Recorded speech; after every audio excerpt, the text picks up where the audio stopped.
प्रिया, या घरातली परिस्थिती आता पूर्वीपेक्षा अवघड होऊन बसली. काय करू, कुणाशी बोलू, मला मला खरंच कळत नाही. म्हणून तुझ्याशी बोलायला आली आहे एका महत्वाच्या विषयावर. बोल ना. प्रिया, या घरात सगळ्यांच्याच मनात माझ्याबद्दल खूप राग आहे. पण मग त्यात मी काहीच करू शकत नाही. नाही, तसं नाही. मला जरा वेगळ्या विषयावर बोलायचं होतं तुझ्याशी. हे बघ प्रिया, हे घर जरी माझ्या बाबांनी विकत घेतलं असलं तरी त्यांनी हे फक्त मदत म्हणून केलंय. अगं, त्यांचा या घरावर कुठलाही हक्क नाहीये आणि माझाही तशा अर्थाने कुठलाच हक्क नाही या घरावर. हो, पण या सगळ्यात मी काय करावं असं तुझं मत आहे? प्रिया, तू तू प्लीज बोल ना यांच्याशी, म्हणजे सगळ्यांशीच. काय मी कुणाशी बोलले तर माझं कोणीच ऐकून घेणार नाही. अगं, पण तू समजावून सांग ना सगळ्यांना की हे घर बाबांच्या नावावर असलं तरी ते नामा मात्र या घरावर फक्त यांचाच हक्क आहे, आणि तोही पूर्वीसारखाच. हे घर फक्त मुधोळकरांचंच असू शकतं. प्लीज तू सांग ना समजावून सगळ्यांना. सांगशील ना? मंजिरी, ह्या एवढ्या मोठ्या विषयात मी कसं काय बोलू शकते? तसं नाही ग. या घरात फक्त तुझ्या शब्दाला मान आहे, म्हणजे सगळं तुझंच ऐकतात. अगदी आई आणि हे सुद्धा तुझं ऐकतील. चला, बरं आहे, तेवढं तरी कळलं तुला. म्हणजे बरं आहे, हे सगळं कळून तू काही बोलली नाहीस त्यांना. म्हणजे जाऊन समोरासमोर काही बोलणं म्हणजे उगीच त्यांचा गैरसमज होईल म्हणून म्हटलं. प्रिया, मग तू बोलशील ना सगळ्यांशी? हो, मी बोलते.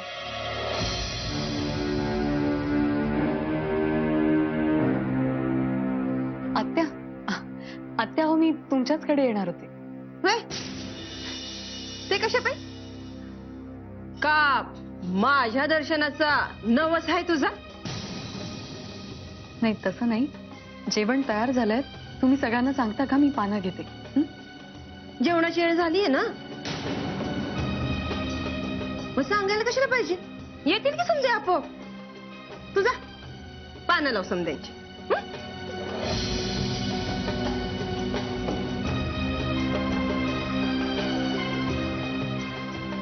प्रिया, ही महाराणी कशाला आलेली?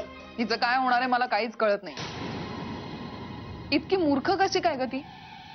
तिचा अजूनही विश्वास आहे माझ्यावर. तिला असं वाटतं की तिला सगळ्या संकटांमधून बाहेर काढणारी प्रिया, म्हणून प्रत्येक प्रॉब्लेम आला की घेऊन येते माझ्याकडे. काय करावं हिचं?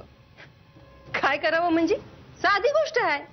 अगं, तिच्या मूर्खपणाचा तुला कसा फायदा होईल याचा विचार कर.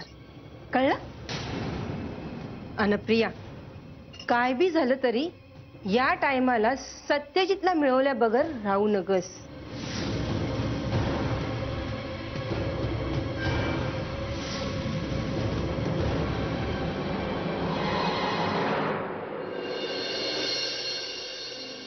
अगं प्रिया, तू बस की. नाही, येऊ दे ना सगळ्यांना.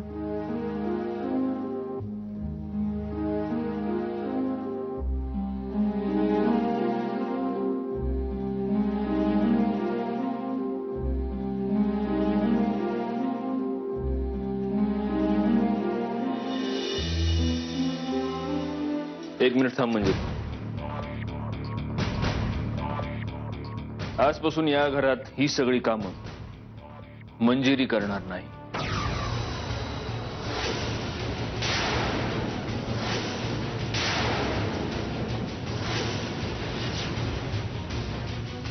प्रिया, जा. प्रत्येकानं आपापलं ताट किचन मधून वाढून घ्यायचं. आत्ते, तुला तर काही वेगळं सांगू का मी? हा, म्हणजे चला चला, उठा, किचन मध्ये जा आणि स्वतःचं स्वतः वाढून घ्या.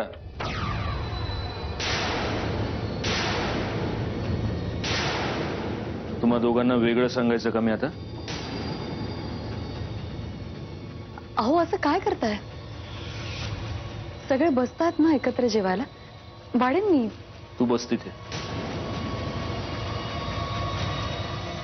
अहो बस अहो तुम्ही इथेच बस.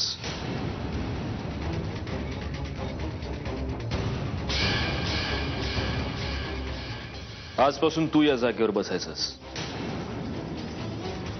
कारण तू या घराची मालकीण आहेस.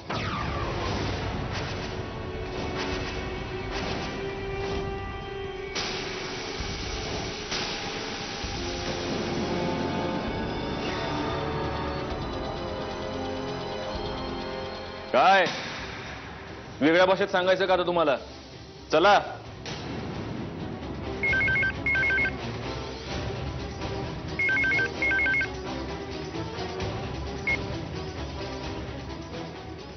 कोण? हा बोला वॉचमन दादा. काय? अहो कोण बाई? पण ती अशी कशी आत?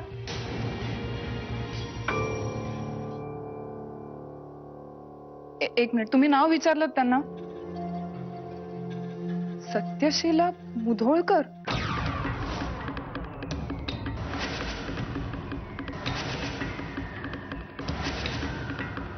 पण असं तर कोणी, नक्की हेच नाव होतं का? बरं ठीक आहे, मी बघते.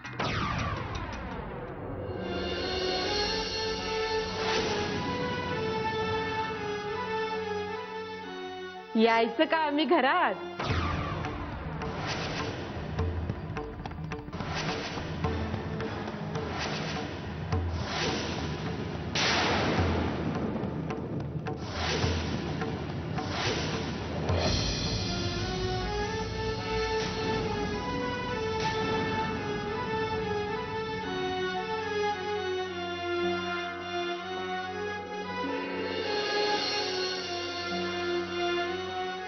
सासूबाई तुम्ही या या.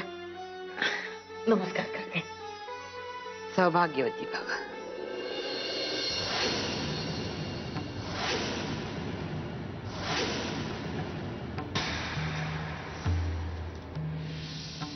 काय देकडे होय.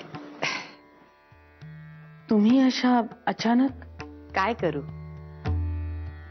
हातातली कामं संपनात आणि तुमची समद्यांची आठवण पाठ सोडना.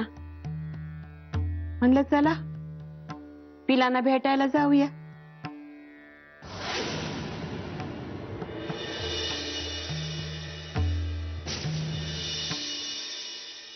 पिल निजली खोप्यात जसा झुलता बंगला, तिचा पिला मंदी जीव, जीव झाडाले टांगला. स्वामी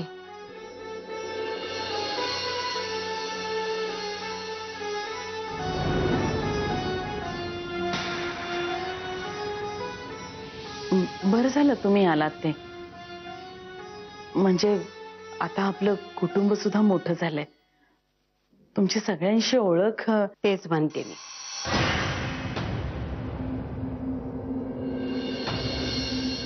म्हणजे समधी लोक दिसतात,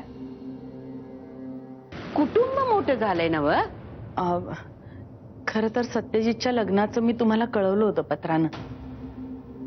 तुम्ही तेव्हा गिरनार मुक्कामी होता. तुझं पत्र नाही मिळालं मला. आमचं काय ग, एकदा इकडं असतोय नंतर तिकडं असतोय. स्वामींचा आदेश येईल तसं गाठोडं उचलायचं आणि चालायला लागायचं. आमचा काय बी ठाव ठिकाणा नसतोय बघ. पण सुनबाई, मी बोलले आणि तू विषय बदललास हे ध्यानात आलंय बरं का माझ्या. आई नमस्कार कर. असू दे असू दे. कशी आहेस? माझं काय हाय तशीच आहे.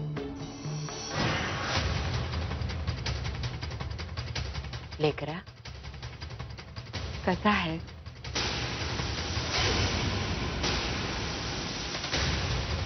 बोलणार नाहीस माझ्या बरोबर?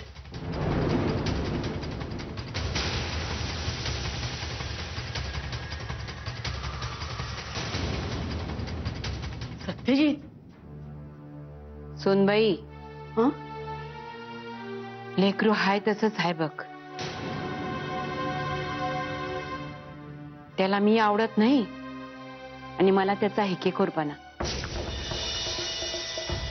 आता मरेच तोवर हे आजच चालायचं.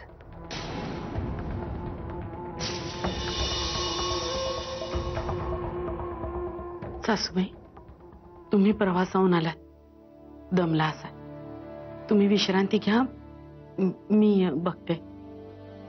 म्हणजे ठीक आहे.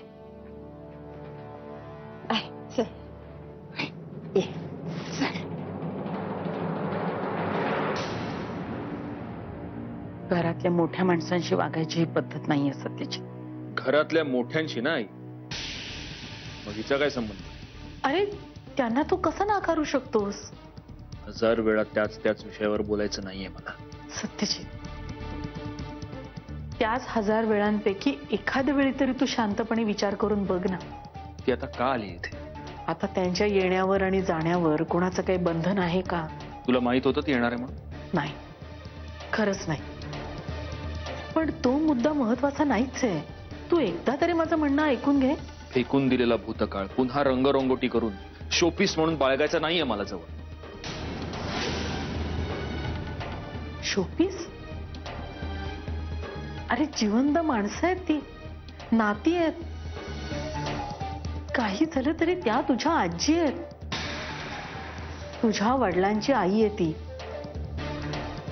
तेच तर नशीब आहे ना माझं. ही असली नाती माझ्या नशिबात लिहिली आहेत. हीच तर मेघ आहे. ही असली नाती. असं बोलून नाही जमणार. नाही. हे बघ आई, मी तुझ्यासाठी काहीही करू शकतो, पण या बाबतीत मी तुझं काहीही ऐकून घेणार नाही. त्याचे काळ बदलतो, माणसंही बदलतात. आपणही बदलून बघायला काय हरकत आहे?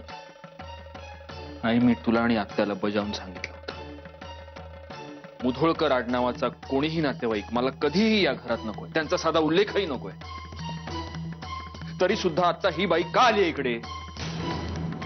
आणि तरीही तू मला हे समजावून सांगायचा प्रयत्न करतेस की आता मी विचार करायला. तू तुझे विचार बदलणार आहेस का नाही मला माहित नाही. तुझ्या रक्ताच्या नात्यांचा स्वीकार करणार आहेस का नाही मला माहित नाही. वाट बघेन मी त्या दिवसाची. मला बाकी काही माहिती नाही. त्या बाईला आत्ताच्या आत्ता या घरातून चालतं व्हायला सांग. सत्या, एक गोष्ट विसरतोयस रे. त्यांना या घरातून जायला सांगणारी मी कोण? मी मालकीण नाहीये या घराची आता.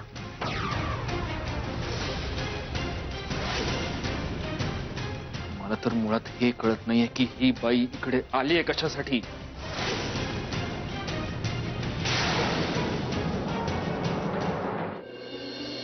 आजी, दमून आला असाल ना? घ्या, पाणी घ्या. घ्या ना. असं वाटलं मला या घराला, माझ्या पिलांना माझी गरज आहे. कुणाला दुखलं खुपलं की काळजातलंही कालवा काल होते बघा माझ्या. वाटलं कुणीतरी हाक मारतंय मला. माझ्या लेकरांना माझी गरज आहे, ती संकटात आहेत. ऐकू येई आरई, धावा धावा खात झाला. अरे धावा लव करी, आंब्या खाली नाग आला.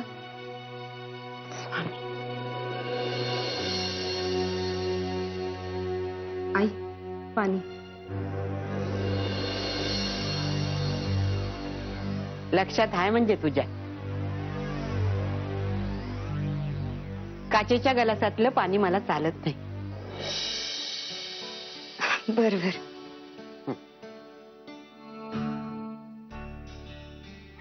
घे. आहे तुझी समद्यांची ओळख करून देते. हा दे. ही नेत्रा, हं. मुदोळकर खानदानाची सून, आपल्या गौरांची बायको. नमस्कार करते आजी. औक्षवंत हो. पोरी, नमस्कार करताना पदर अंगभर घ्यावा. मी लक्षात ठेवीन पुढच्या वेळेला. हा. अरे गौरांग, अरे केवढा मोठा झाला तू.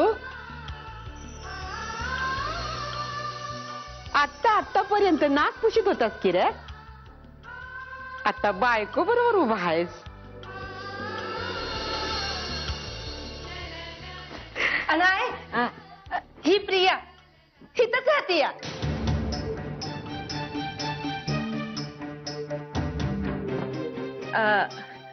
नाही म्हणजे तुला वहिनीचा स्वभाव माहिती आहे ना. तिच्या मैत्रिणीची मुलगी आहे. असू दे असू दे. मनात असेल ना तरच ती गोष्ट करावी बघ माणसानं. आणि चारू, शालिनीनं का हिला शिकायला ठेवली वय इथं.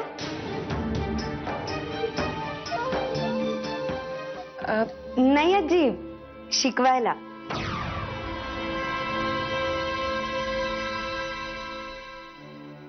म्हणजे कसं वागायचं, कसं बोलायचं हे प्रियाच शिकवते आमच्या सगळ्यांना. हो ना.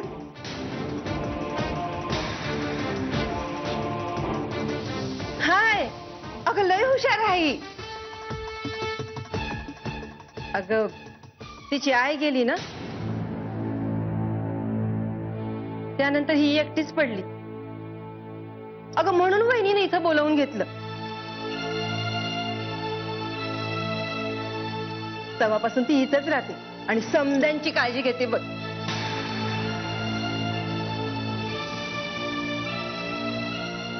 आई चल, तुला तुझी खोली दाखवते. ये. चारू, इतकी वर्ष झाली तुला, अजून अर्धवट कामं सोडायची काही सवय गेलेली दिसत नाही तुझी.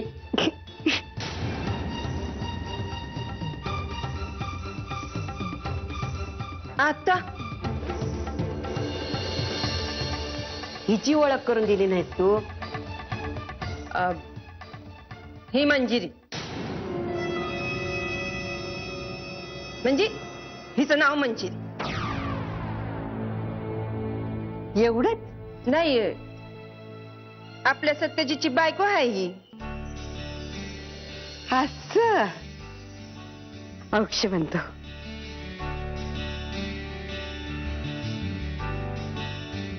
ही हाय वय घरची लक्ष्मी.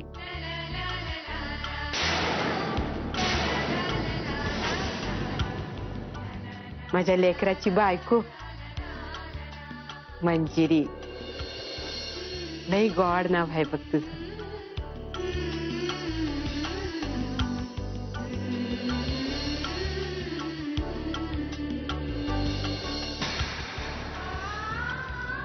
आजी, मी काय म्हणते, म्हणजे तुम्ही खाऊन घेता का काहीतरी, म्हणजे मग नंतर शांत झोप लागेल तुम्हाला.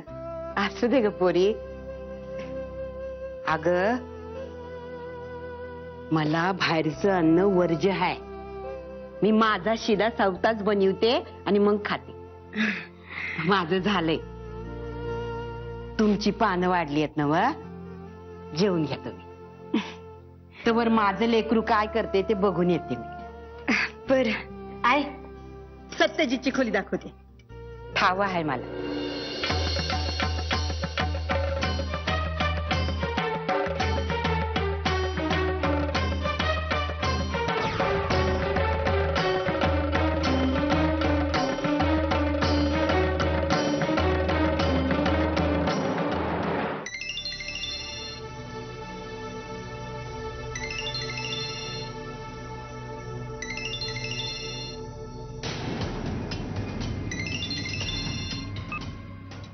अभिनंदन. कॉंग्रॅच्युलेशन सत्यजित भाऊ. कॉंग्रॅच्युलेशन. अहो आज 50 लिटर दूध वाटलं मी गोरगरिबांना. अहो अहो तुमचं घर वाचलं म्हणून. अहो काय सांगायचं तुम्हाला. अहो तांबडे बाबाची कृपा बघा. म्हणजे बा मरो आणि सासरा जगो असं झालंय. तरी मी विचारायला म्हटलं होतं जे ज्याचं असतं ना ते त्यालाच मिळतं आणि तसंच झालं. दादा फोन कशासाठी केलाय? काय नाही तुम्हाला आमच्या ऑफिसात येण्याचं आमंत्रण द्यायचं होतं. Visit my office guest you. का? अहो का काय का असं यायचं. तांबडे बाबाची इच्छा म्हणून यायचं बाकी काय नाही. यायचं म्हणजे यायचं. हा मागच्या वेळेला ऑफिस मध्ये आलो होतो तेव्हा काय झालं होतं आठवत आहे ना? अहो झालं गेलं विसरायचं. ते गंगेला मिळू द्यायचं. आता नव्यानं संबंध जोडायचे मुधोळकर साहेब. मित्र आहोत आपण. या तुमची वाट पाहतो आम्ही. पण काय म्हणा सत्यजित भाऊ म्हणजे शेवटी तुमच्या मदतीला तांबडे बाबाच उभे राहिले तुमच्या सासऱ्याच्या रूपात. चला वाट बघतो. घ्या मग टेक केअर. ठेवतो.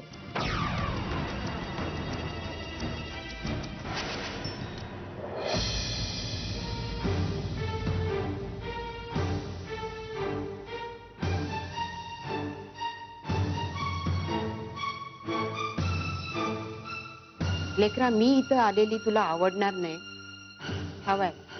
मला नको असलेली माणसं माझ्या आजूबाजूला असण्याची सवय आहे मला. आता त्यात तुझी एक. मला इथं बघून तुला किती त्रास झालाय दिसतंय. मग तरीही इथे थांबली असती. निघून का जात? अरे किती दिस तू समोर ना हकलवणार आहेस मला. जे सत्य आहे ते तुझ्या समोर आहे आणि तरी बी तू पाठ फिरवणार आहे. नाही मी पाठ फिरवत नाही. सत्यजित अनंतराव मुधोळकर या माझ्या नावातून अनंतराव हे नाव मी कधीच कापून फेकून दिले.